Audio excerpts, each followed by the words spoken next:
Chapter 10. My parents had left to go grocery shopping, and they left Marie with us. I don't know what they were thinking. My parents knew the beating Sean gave me. I was 15. He was 16. I lived in my room. By then I'd learned to never open the door, no matter who was on the other side. All conversations were conducted through my door. I only left my room to use the bathroom, and even then I had to execute a carefully laid out plan. It was a necessary risk. Fortunately, I didn't eat or drink very much. My parents and half-brother mocked me. They ridiculed me when they heard me talking to Eric. They mocked me when I left my room. My mother was just like my half-brother in that regard. I would build up the nerve to leave my room and attempt to socialize, and would be greeted with jeering remarks from my mother and half-brother. "Well, look who emerged from her cave." Without a word, I turned right around and withdrew back to my room. When they heard me crying, my mother openly scolded me. "You deserve it," my parents said. "You provoke him. Boys will be boys." Got it. Males beat on women. Lesson received loud and clear, and Sean kept on beating me and my cats. Maria had never seen Sean like this. She had never known about the daily nightmare I lived. I learned to hide my problems well. Sean got in that day, and he came at me.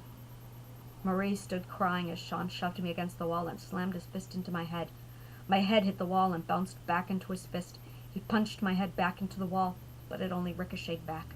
Again and again he punched me, and my head bounced between the wall and his fist 7, 8 times, over and over until I fell.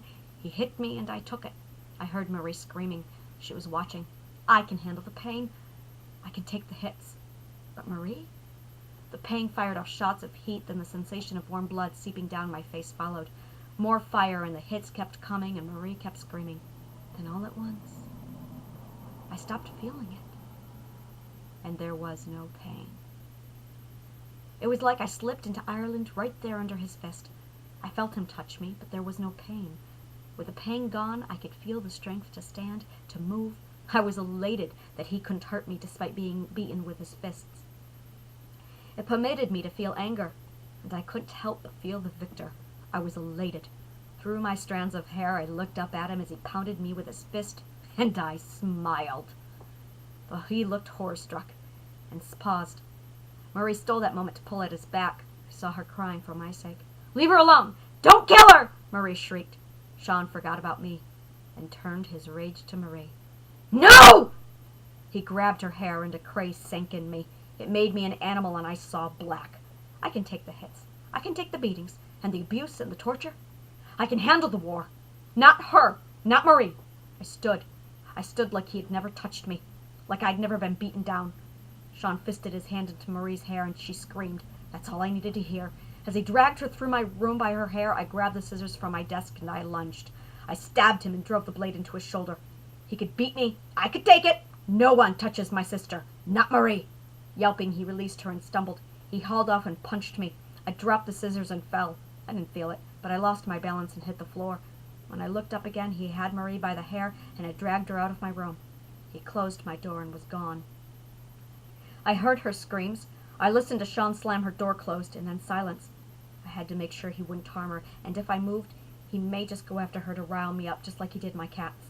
I had no idea what he would do to her. I had no doubt he would kill me. I slowly opened my door and peered into the hall. Sean was gone. Marie opened her door and looked at me. She was frail and shaking. She looked so small. She'd never known fear like this. She was only 11, and this was my world, my reality. I would give anything for her to have never seen it. "Elizabeth?" Marie whispered through sobs. I signaled, and she ran to me and held me. "Come on," I said, and led her to her parents' room and the phone. I dialed my grandparents' number too late. "Oh, isn't this sweet?" Sean said, standing over us. He grabbed us both by the hair, pulled us to our feet, and dragged us out of the room with the two of us screaming. "Leave her alone!" I said. He ignored me and shoved me into my room, then closed my door between us. I threw it open in time to see him shove Marie back into her room. I heard the basement door close. There was a knock at the front door, and the three of us froze.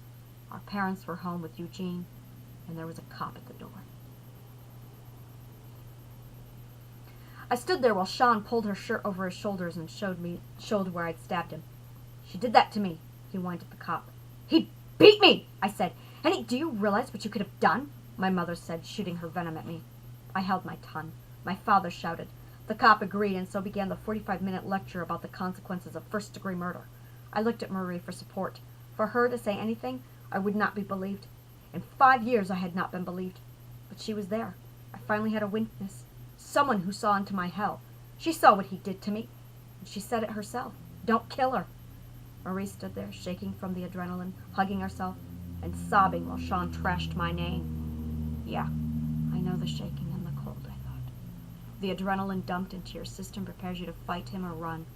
When the effect wears off, you'll be cold and exhausted. You'll sleep well tonight. I know the effects of adrenaline well. The officer was done, and now it was my mum's turn to lecture. She scolded me and lashed out at me. She screamed, "Never mind the 5 years of threats, the torture, the abuse." I looked at my mother, my father, the police officer. I looked at Marie, who never should have seen. She was staring at the floor, shaking. I looked at my half-brother, who suppressed a smug smile. No one believed me. No one was with me. No one knew my hell. I was alone. Got it. Lesson learned. This was my war, and it was me against the world.